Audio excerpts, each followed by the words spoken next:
Fala galera, beleza? Vamos começar a partir de agora, nesse módulo 3 do nosso curso de Web Scraping, a trabalhar com API, tá? Eu vou dar uma breve explicação sobre o que é API, para você entender aí de forma um pouco superficial, até porque eu não sou especialista no assunto, e depois a gente vai começar a programar os nossos códigos e buscar informações via API. Bom, o que seria uma API? Digamos que eu tenho aqui um programa, eu vou clicar aqui, ó, ele vai abrir aqui uma janela. Eu tenho um programa onde eu vou precisar escrever aqui o CEP, tá, de uma cidade. Então você tem lá um sistema que você está criando, pode ser no Excel, esse aqui é no Excel, mas pode ser um aplicativo para celular, pode ser um sistema web, pode ser um sistema desktop, enfim, pode ser qualquer coisa, tá? As APIs elas funcionam em qualquer programa. Eu vou escrever aqui um CEP, 81.935.424, por exemplo, vou dar um Enter. Na hora que eu aperto ali o OK, na hora que eu dou um Enter, o Excel traz para mim aqui informações desse CEP. Então ele vai trazer a rua, o bairro, a cidade, etc. A pergunta que eu te faço é, aonde que eu busquei essa informação? Bom, o Brasil ele possui mais de 1 milhão de CEPs, tá? 1 milhão de CEPs, mais de 1 milhão. Então eu posso ter no meu próprio Excel ou no meu próprio banco de dados esses CEPs armazenados, então eu teria lá um banco de dados com mais de 1 milhão de registros, ou eu posso buscar fora, tá?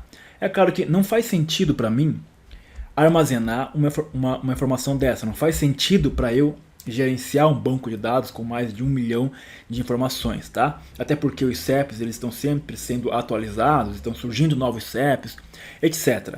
Então é muito melhor, é muito mais prático que eu busque essa informação em outro lugar, tá? E eu busco essa informação via API, tá? Isso aqui foi um exemplo apenas. Deixa eu abrir aqui o Paint para fazer um esquema.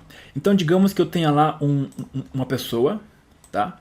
Qualquer pessoa, que ela cria lá um banco de dados, ela cria um sistema onde nesse banco de dados ela vai armazenar todos os CEPs do Brasil, tá? Ela vai manter, essa pessoa garante que esse banco de dados aqui vai ficar funcionando 100% do tempo e garante também que as informações que estão ali estão sendo sempre atualizadas, tá? E aí eu tenho diversas pessoas que estão criando programas, então aqui tem um programador, aqui eu tenho um outro programador, esse aqui vai no programa, digamos, um sistema web, esses que você entra com login e senha, sabe? Aqui tem um outro cara que está criando um programa para celular, aqui tem outro cara que está criando um outro programa, aqui tem um cara que está criando um programa no Excel, enfim, várias pessoas ao longo do mundo inteiro, utilizando diversas linguagens de programação diferentes, estão criando programas que precisam dessas informações que esse cara tem, que são os CEPs. Então o que acontece? Esse cara que cria o programa, e ele vai disponibilizar essas informações para o resto do mundo via API, tá? Então ele vai criar uma API, que é um conjunto de códigos, tá? Um conjunto de códigos, e vai disponibilizar na internet. Quando ele cria essa API, a pessoa ela precisa criar também uma documentação ou uma espécie de manual para que as outras pessoas aprendam ou saibam como funciona a API do cara. Então ele cria lá uma página explicando como funciona a API, e aí todo mundo que está criando seu sistema começa a consumir as informações desse cara aqui via API, tá? Então basicamente uma API é isso. Eu estou aqui mostrando uma informação com base, no caso, com exemplo de CEPs, tá? Mas ela vale para qualquer coisa. Hoje em dia existe API para tudo. Deixa eu vir aqui no Google, se eu escrever lá API, der um Enter, você vê que significa API, significa interface de programação de aplicações, ou em inglês, né, API, Application Programming Interface, tá? É só uma tradução literal, talvez não faça muito sentido para você. A gente vai começar a entender a partir de agora.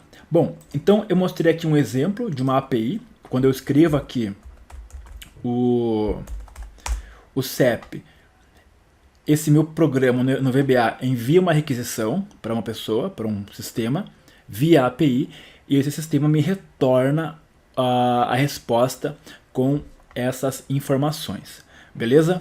Lembrando que nesse caso do CEP eu não estou buscando essa informação no site dos Correios, não estou buscando em nenhuma página da internet, fazendo aquele web scraping que a gente fez nas aulas anteriores, tá? Não é isso, até porque daquela forma qualquer mudança que exista na página pode comprometer o meu programa. Nesse caso aqui não. Quando tem uma API, a API foi feita mesmo para ser consumida, tá? Então a pessoa que mantém a API, ela vai garantir que sempre vai estar funcionando. Outro exemplo, digamos que eu tenho aqui, ó, um formulário, ó. Eu abri aqui esse formulário e apareceu aqui o resultado da Mega Sena. Esse aqui é o último concurso, o concurso 2491. Então aqui essas foram as dezenas que foram sorteadas. Deixa eu vir aqui e escrever lá, Mega Sena. Mega Sena, ó, vou clicar bem aqui, ó, na fonte, vai abrir aqui o site da Caixa.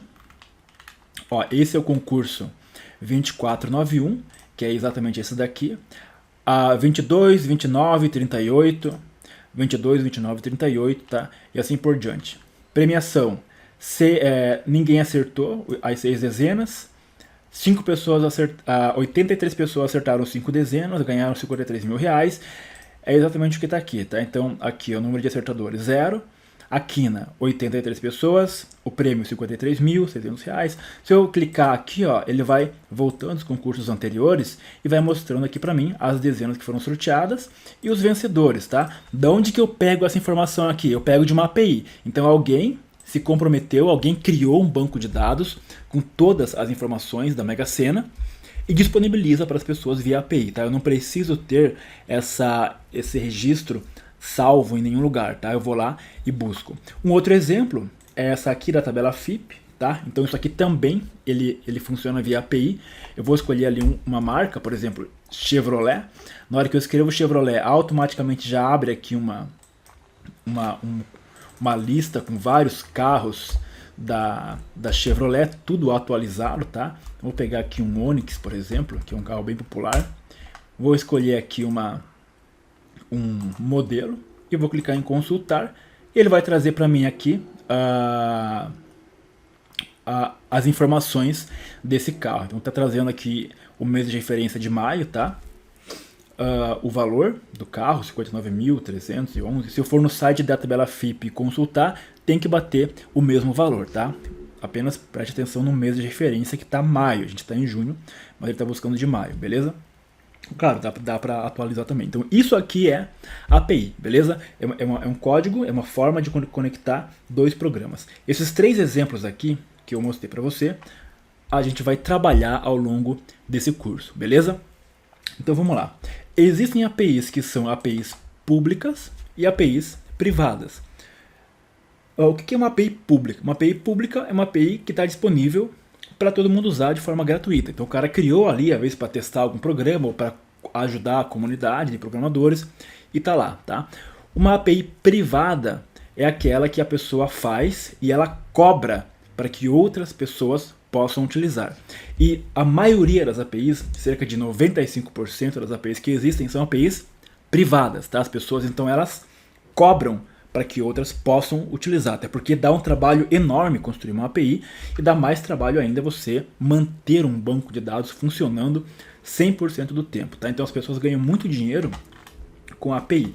Se eu escrever aqui a API FIP, por exemplo, existe aqui um site, tá? Onde esses caras aqui, eles têm todos os dados da tabela FIP armazenados no seu sistema e aí eles disponibilizam aqui uma API para que as pessoas possam utilizar. Então, para eu ter acesso a essa API, eu tenho que vir aqui e assinar, né, o serviço deles. Claro, não estou fazendo propaganda, é apenas um exemplo.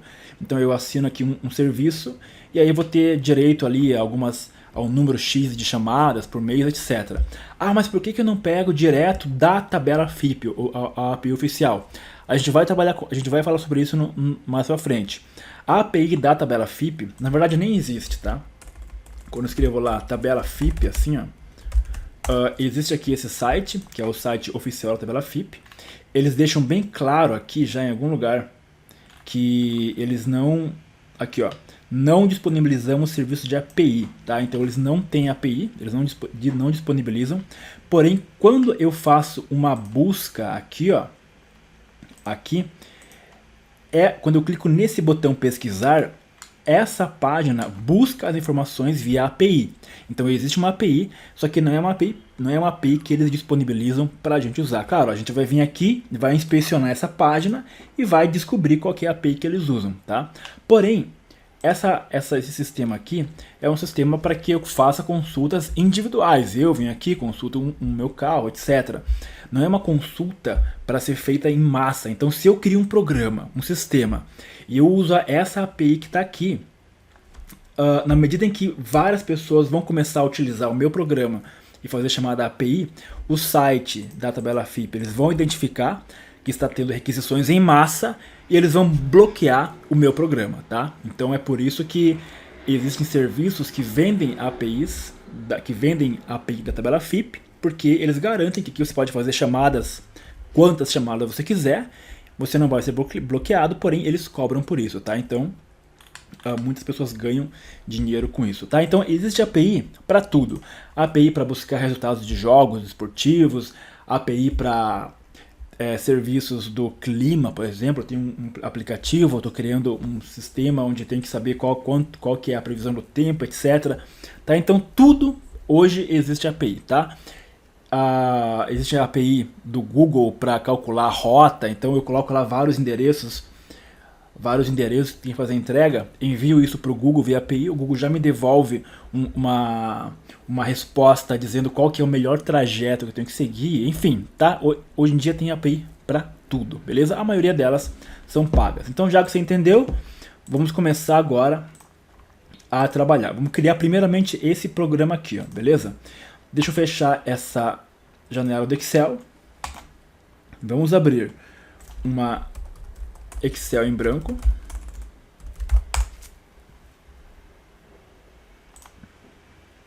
E agora, deixa eu ver aqui. Agora eu vou acessar o VBA, ferramentas, referências, e vamos habilitar a biblioteca lá, Microsoft, aquela mesma que a gente já utilizou, Microsoft XML. XML 6.0, tá? Marca aí. Perfeito. Vamos inserir um módulo. Vamos criar uma macro chamada buscar CEP, beleza? Lembrando que para você acompanhar essas aulas é necessário que você tenha conhecimento no mínimo intermediário de VBA, tá? Eu não vou ficar explicando coisas básicas. Você está começando agora no VBA, então assiste às aulas que a gente tem aqui no canal, aulas básicas, depois você volta para cá, beleza? Tem que ter um conhecimento no mínimo intermediário, tá? Bom, como que eu faço para buscar CEP? Como que eu consigo uma API? Eu vou acessar aqui o Google, você vai entrar nesse site aqui, ó, chamado ViaCEP, tá? ViaCEP, ó. viacep.com.br. O que é esse site aqui, ó? Isso aqui é um serviço que alguém criou, tá? Uma pessoa muito empreendedora criou um serviço onde essa pessoa tem armazenados todos os CEPs do Brasil e ela se compromete a manter isso atualizado, enfim. Isso aqui é um serviço que, claro, ele até deixa bem claro aqui embaixo que não como é um serviço gratuito, né? Ele não permite que a gente fique fazendo requisições em massa. O que seria isso? 1000 requisições por minuto, 500 requisições por minuto, coisas desse tipo, tá?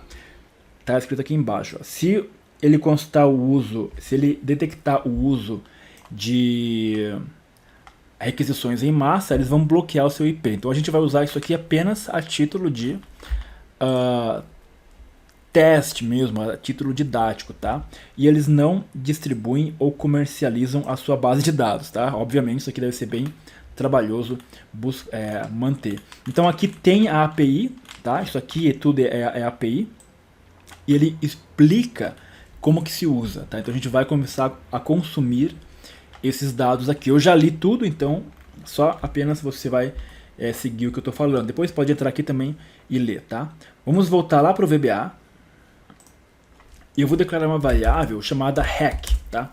Essa variável hack, ela vai representar a requisição que eu vou fazer para o banco de dados, tá? Ele vai representar a chamada API. As new, não esqueça do new, Microsoft MS XML2 ponto server XML HTTP 60, tá? A gente já trabalhou com essa biblioteca nas aulas anteriores, então você já conhece. Bom, isso aqui vai representar a minha chamada, tá? Lembra quando eu fazia web scraping em páginas da web? Eu tinha lá hack, eu escrevia lá hack.open e eu colocava ali o método, a string, que seria no caso o endereço do site. Aqui é a mesma coisa, tá? O método que a gente vai utilizar é o método get, tá? E como que eu sei qual que é o método? O cara que cria a API, ele sempre vai colocar na documentação, tá? Ele vai colocar na documentação qual é o método. Então a pessoa precisa explicar como funciona a API dela, tá? Aqui não está escrito que é o método get. Possivelmente ele tirou, porque estava escrito antes, talvez ele atualizou a página e tirou, mas é o método get, tá? Bom, e aí o segundo parâmetro é a string, é o endpoint. A gente chama isso de endpoint, tá? Que é o endereço da API. Então qual que é o endpoint aqui? Deixa eu voltar, declarar uma variável aqui chamada endpoint as string. Isso aqui é o endereço, no caso, seria como se fosse a URL da API, tá? Deixa eu voltar para cá. Ele está dizendo aqui, ó, tá? Que essa aqui é a URL. Então é para essa informação, para esse lugar, que eu vou enviar a requisição e ele vai me trazer a resposta, tá? Então eu vou copiar isso daqui, Ctrl C, e eu vou colar, vou dizer que endpoint é igual a isso daqui, tá? Importantíssimo, coloque https //, porque é o endereço de internet, tá? Então esse aqui, ó, é o local para onde eu vou enviar a requisição e ele vai me retornar uma resposta. Repare que bem aqui, ó, existe um parâmetro que é o CEP. Então ele colocou aqui, ó, como exemplo, né? Esse CEP aqui, ó. Então aqui é o exemplo de requisição e aqui é um exemplo de resposta. Então se eu executar isso daqui, ó, eu vou escrever lá hack.open, vírgula, o endpoint é a minha variável endpoint. Perfeito, agora eu vou enviar a minha requisição. Então é hack.send, tá? É só isso. Se eu der um espaço, você vai perceber que existe aqui, ó, um parâmetro chamado var_body, que seriam parâmetros que eu envio no corpo da requisição, tá? Nesse caso, não precisa. Em algumas APIs, você vai precisar enviar parâmetros no corpo da requisição para obter respostas. Em outras APIs ainda, você vai enviar parâmetros no cabeçalho da requisição. Então você vai escrever aqui o hack.setRequestHeader, vai colocar ali os parâmetros e vão vir as respostas, tá? Nesse caso não precisa de nenhum desses dois, tá? Então é só abrir e enviar, tá? Quando chegar a hora, você vai aprender a fazer aquilo ali que eu te mostrei. Bom, eu vou apertar o play, ó, ele enviou, beleza, tá? Não deu erro, então deu certo. Como que eu faço para ver a resposta? Vou abrir a janela de verificação imediata e vou escrever lá debug.print, tá? hack.responseText, perfeito? Vou dar um F5, apertei, enviou e colocou na minha janela de verificação imediata exatamente a mesma resposta que eu tinha aqui, perfeito? Então se você colocar o CEP da sua casa, vai vir aqui as informações referentes à sua casa, tá? Deixa eu vir aqui, vou criar uma variável chamada CEP, string, tá? Esse CEP é onde eu vou escrever o CEP que eu quero consultar. Então vamos pegar um CEP qualquer aqui no Google, por exemplo, CEP Google, tá? Google Brasil, tá? Então aqui está, esse aqui é o CEP do Google, eu vou dar um Ctrl C, eu vou dizer que a variável CEP é esse cara aqui. Perceba que nesse caso eu posso colocar o ponto, tá? Ele aceita também. Então aqui, ó, eu vou escrever assim, ó, bem aqui, ó, eu vou concatenar isso daqui com a variável CEP, depois eu concateno de novo com o restante da string.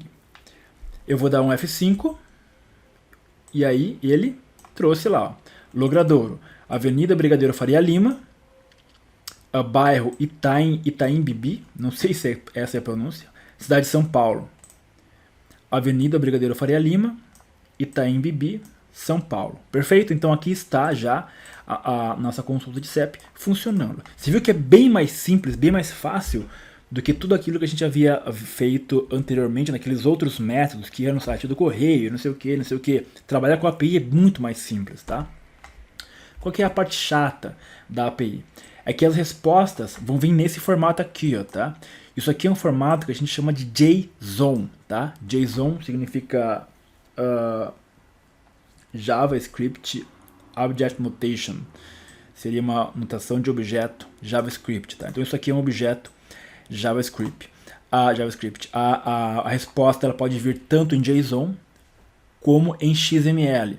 Nesse caso aqui, ó, ele traz para nós a resposta dos dois formatos, tá? Ela pode vir em JSON ou pode vir em XML. Aí basta que eu coloque assim, ó, barra XML. Deixa eu vir aqui, apagar, escrever XML. É a única coisa que muda. Eu vou dar um F5 e aí repare que ele trouxe aqui a mesma resposta, porém no formato XML. A maioria dos sites, a imensa maioria das APIs, vai vir o formato em JSON, tá? JSON. Porque é muito mais fácil de trabalhar. Porém, para nós no Excel não é tão fácil assim. O Excel, o VBA, ele não tem uma forma nativa de trabalhar com arquivos JSON. Tá? Então a gente vai ter que se desdobrar aqui para criar funções de tratamento de texto para poder extrair as respostas. Ok? Nesse caso aqui, se eu trabalhasse com XML, no caso do XML, sim, eu consigo trabalhar o Excel, o VBA, ele tem bibliotecas que me ajudam a trabalhar com arquivos XML, tá? Se a resposta viesse em XML, seria bem mais fácil para nós, tá? Como ela vai vir em JSON, a maioria dela vai vir em JSON, a gente vai ter que fazer um pouco mais de trabalho, tá? Então, por essa aula, por essa aula, era isso, era para explicar para você o que é API. Fizemos aqui um exemplo de API de busca CEP. Na aula que vem, na próxima aula, a gente vai aprender a tratar esses dados aqui. Então, como é que eu faço para obter lá exatamente a localidade? Eu quero obter a localidade, o complemento, tá? Eu vou explicar um pouco melhor sobre o arquivo JSON e aí a gente vai criar uma função de texto para poder extrair essas informações. Perfeito?